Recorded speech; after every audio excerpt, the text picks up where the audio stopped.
श्री नर्मदा पुराण अध्याय 97। पराशर पुत्र व्यास यांच्या आश्रमामध्ये अनेक ऋषीमुनी आलेले आहे. त्यांचे आदरातिथ्य झाले.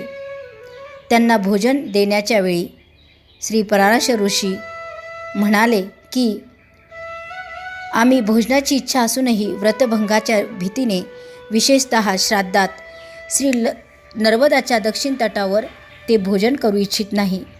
श्री व्यास महर्षी आदरपूर्वक उत्तरले, मी आपल्या आज्ञेचे पालन करतो. आपण सर्व क्षणभर थांबा. जोपर्यंत मी श्री नर्मदाला प्रसन्न करून उत्तम विधी सिद्ध करतो. असे सांगून ते पवित्र श्री नर्मदा तटावर स्थित झाले. अचानक श्री व्यासांनी श्री नर्मदा मातेची स्तुती केली. हे राजा, ती तुम्ही ऐका. असे महर्षी मार्कंडेय ऋषी युधिष्ठिरला सांगू लागले. व्यास मुनी म्हणाले, हे माते, तुझा जय असो. हे देवी, तुला नमस्कार असो. वरदायी, पापनाशक, अतिफलदायी, तुझा जय असो. शुभ निशुंभ कपालधारी देवी, तुझा जय असो. सूर नर संकट हरिणी माते, तुला नमस्कार असो. चंद्र सूर्य रूपी नेत्र धारण करणारी देवी, जय तुझा जय असो. अग्नीपेक्षा द्वैप्यवान सुंदरमुखी माते, तुझा जय असो. भैरव देही लीन, तुझा जय असो. अंधक दैत्यांचे शोषण करणारी, तुझा जय असो. महिषासुरमर्दिनी शूलधारिणी, तुझा जय असो. सर्व लोकांची पापहारी माते, तुझा जय असो. श्री ब्रह्मदेवानी श्रीरामद्वारा वंदित देवी, तुझा जय असो. सूर्यदेव इंद्रदेव शिरोवंदित माते, तुझा जय असो. स्कंद व शस्त्रधारी ईशद्वारा अभिनंदित देवी, तुझा जय असो. सागरगामिनी, तुझा जय असो. दुःख दारिद्र्य विनाशक देवी, तुझा जय असो. पुत्र व भार्य आदींची वृद्धी करणारी देवी, तुझा जय असो. समस्त शरीरधारी माते, शक्तिरूप देवी, तुझा जय असो. स्वर्ग दर्शन घडविणारी, दुःखहरण करणारी देवी, तुझा जय असो. व्याधी विनाश करणारी तसेच संसार बंधनातून मुक्त करणारी देवी, तुझा जय असो. सर्व इच्छा पूर्ण करणारी, सिद्धांमध्ये श्रेष्ठ पठन करतो त्यांच्यावर महर्षी वेदव्यास व श्रीशंकर प्रसन्न होतात. शिवाय सर्व पापक्षय करणारी श्री नर्मदा देवी प्रसन्न होते. पृथ्वीवर जे नर्मदाची स्तुती करतात ते पुन्हा यमलोकात जात नाही. देवी, तुझ्या गुणांच्या संकीर्तनाने प्रजापती श्री ब्रह्मदेवही मोहित होतात. श्री नर्मदे, बृहस्पतीही तुझ्या स्वरूपाचे वर्णन करू शकत नाही. तेव्हा हे देवी, तुझे सर्व गुण मी कसे गाऊ शकेन. अशा प्रकारे काया वाचा मने श्री व्यासांचे पवित्र भाव जाणून प्रसन्न झालेली श्री नर्मदा माता म्हणाली, हे वेदव्यास, तुमचा सत्य भाषणाने मी संतुष्ट झाले आहे. जर काही वर मागण्याची इच्छा असेल तर सांगा. तेव्हा ते म्हणाले, हे देवी, तू जर माझ्यावर प्रसन्न आहेस आणि हे माते, जर तू मला वर देण्यास उद्युक्त आहेस तर तुझ्या उत्तर तटावर ऋषींचे आतिथ्य करण्यास योग्य व्हावेस. श्री नर्मदा म्हणाली, हे व्यासमुनी, मार्ग विरुद्ध कार्यप्रवृत्तीची प्रार्थना उचित नाही. इंद्र चंद्र देवसुद्धा यमदेवसुद्धा मार्गाविरुद्ध चालण्यास असमर्थ आहे. हे पुत्र, पृथ्वीवर दुर्लभ असा दुसरा वर माग. देवीचे ते वचन ऐकून श्री व्यास मूर्छित झाले. आज मला व्यर्थ क्लेश झालेत असे म्हणून ते खाली पडले. पर्वत वनासहित सारी पृथ्वी विचलित झाली. त्यावेळी मूर्छा अवस्थेत पडलेला श्री व्यास मुनींना पाहून इंद्र देवांसहित सर्व देव हा करत तिथे आले. वेद विभाग करण्यात तत्पर श्री व्यास मुनींनी त्यांना उठवले. व्यास मुनींना त्या सर्व देवांनी उठवले. वास्तविक ते श्री व्यास मुनी श्री नर्मदा तटावर ब्राह्मणांकरिता कष्ट करत होते, स्वतः करता नाही. गाय व ब्राह्मणार्थ प्राणसुद्धा त्वरित त्याजावा. अशा प्रकारे श्रेष्ठ श्री ब्रह्मदेव आदी देवांनी त्या श्री नर्मदाला म्हटले.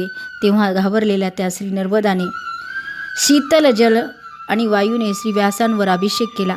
सत्यवती पुत्र श्री व्यासांनी सचेतन होऊन श्री नर्मदा देवीला नमस्कार केला आणि म्हणाले, हे देवी, पूज्य गुरुजांना सेवानार्थ फलादी घेण्याची विनंती केली, पण माझ्या दुर्भाग्यामुळे ती पवित्र अशा निष्फळ झाली, जसे साधारण मनुष्याला उत्तम अरण्यातील पुष्प.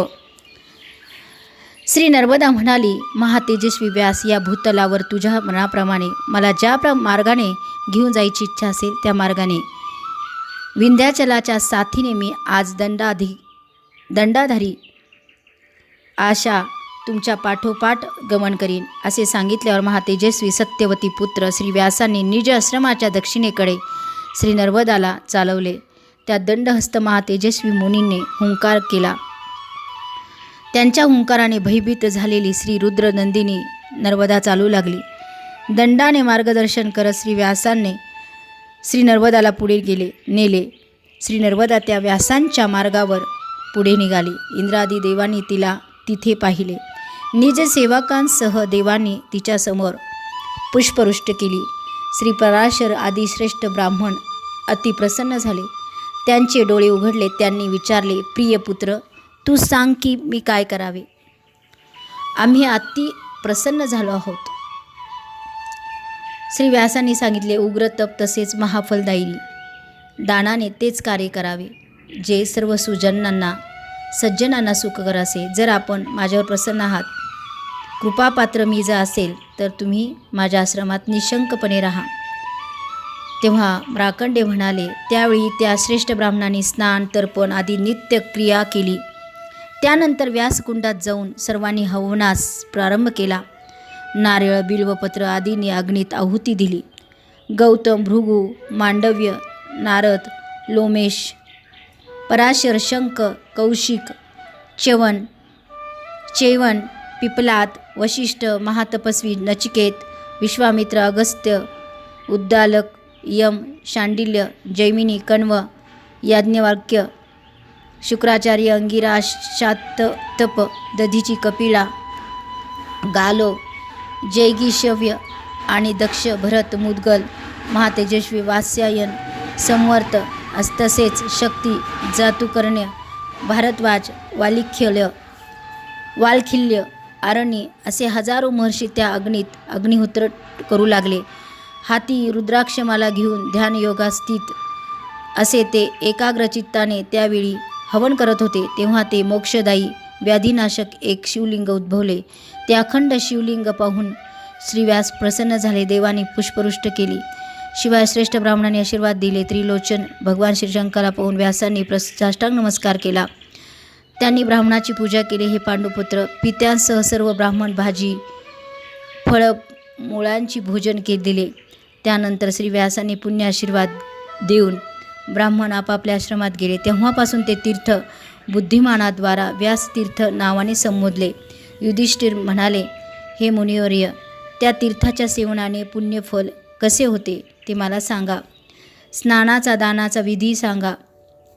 तेव्हा ते सांगू लागले, भावंडासहित हे पांडव, मी सर्व तुम्हाला सांगतो.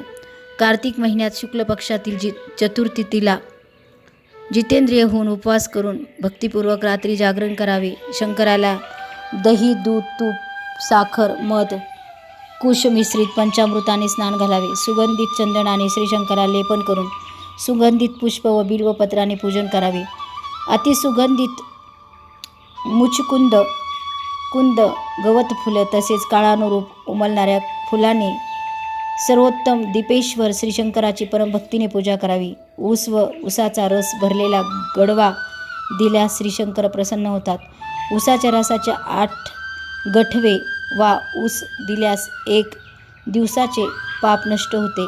तसेच ऊसाच्या रसाचे 108 गठवे वा ऊस दिल्यास 1 महिन्याचे पाप नष्ट होते. ऊसाच्या रसाचे 1000 गडवे वा ऊस दिल्यास 6 महिन्याचे पाप नष्ट होते. त्याचप्रमाणे दुप्पट दिल्यास 1 वर्षाचे पाप नष्ट होते. ऊसाच्या रसाचे 10,000 गडवे वा ऊस दिल्यास पूर्ण जीवनाचे पाप नष्ट होते. साधारणपणे दुप्पट दिल्यास रोग नष्ट होतो व तिप्पट दिल्यास मनुष्याला धनप्राप्ती होते. 6 पट दिल्यास श्रेष्ठ वक्ता आणि त्याच्या दुप्पट दिल्यास मनुष्य शुद्ध होतो. 10 लख दिल्यास निसंशय रुद्रभाव जागृत होतो. हे राजश्रेष्ठ, बुद्धिमान मनुष्य पौर्णिमेला भक्तिभावाने मंत्रसहित विधीपूर्वक पापनाशक स्नान करतो.